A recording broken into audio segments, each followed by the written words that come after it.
la respuesta inmune innata existen estructuras, órganos, células, secreciones, entre otras, que se van a dividir en dos, las externas y las internas.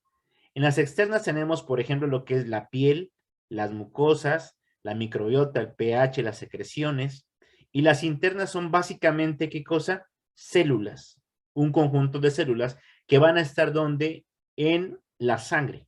El primer mecanismo de defensa de nuestro cuerpo, como ya lo vimos en la clase pasada, va a ser la piel. Aquí tenemos un fragmento de piel, la cual va a estar dividida en tres porciones, lo que es la epidermis, que es la parte más externa, más superficial, la dermis, la hipodermis, en donde en la hipodermis podemos ver que existen grandes cantidades de arterias, de venas, mientras que en la dermis vamos a encontrar, por ejemplo, nervios, arterias, venas y además esto lo que llamamos como folículo piloso.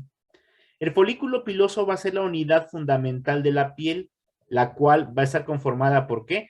Por un pelo y por un conjunto de glándulas sebáceas, que como se pueden dar cuenta, van a ser las que se encarguen de secretar grandes cantidades de ácidos grasos, de lípidos, de grasas, mientras que en la epidermis también vamos a ver que existen grandes cantidades de células, además de nervios, vasos sanguíneos, e incluso se van a encontrar estructuras que son las glándulas sudoríparas que se van a encontrar atravesando todo lo que es la estructura de la epidermis, la dermis y la hipodermis. Entonces, lo que estamos viendo es la piel. Y si nosotros hacemos un corte a este nivel, vamos a ver que la piel se encuentra dividida en estratos.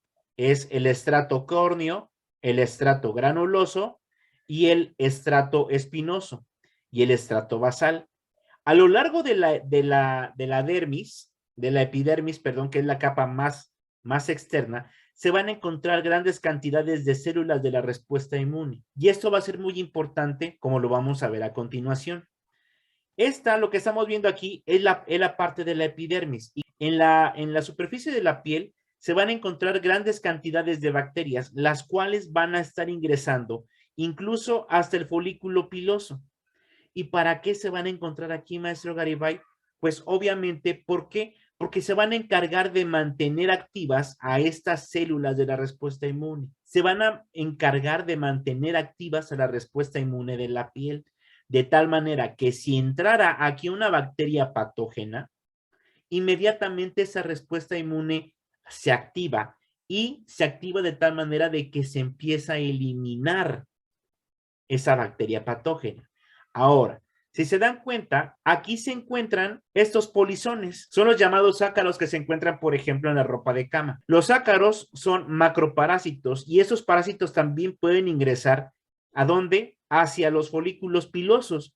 Y estos parásitos, los ácaros, se van a alimentar de las glándulas sebáceas. Entonces, estos parásitos se van a alimentar de las glándulas sebáceas. ¿Y qué pasa? Que entonces se van a hacer popó en dónde, ni más ni menos que en los folículos. Y entonces, junto a la popó producida por los ácaros, y aparte la presencia de algunas bacterias patógenas, ¿qué es lo que pasa? Que entonces se empiezan a taponear estos folículos pilosos. Y si se dan cuenta, aquí las bacterias rojas, ¿qué son? Son las bacterias patógenas. Si se dan cuenta, hay una mayor cantidad de bacterias patógenas que de bacterias benéficas.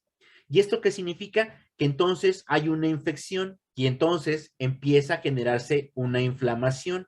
Y es lo que conocemos, por ejemplo, como foliculitis o incluso esto formaría parte de lo que conocemos como abscesos nacidos o incluso los llamados barros enterrados, en donde vemos cómo las células de la respuesta inmune, como los neutrófilos, las células T, las células dendríticas, ¿sí? Van a estar trabajando ¿para qué?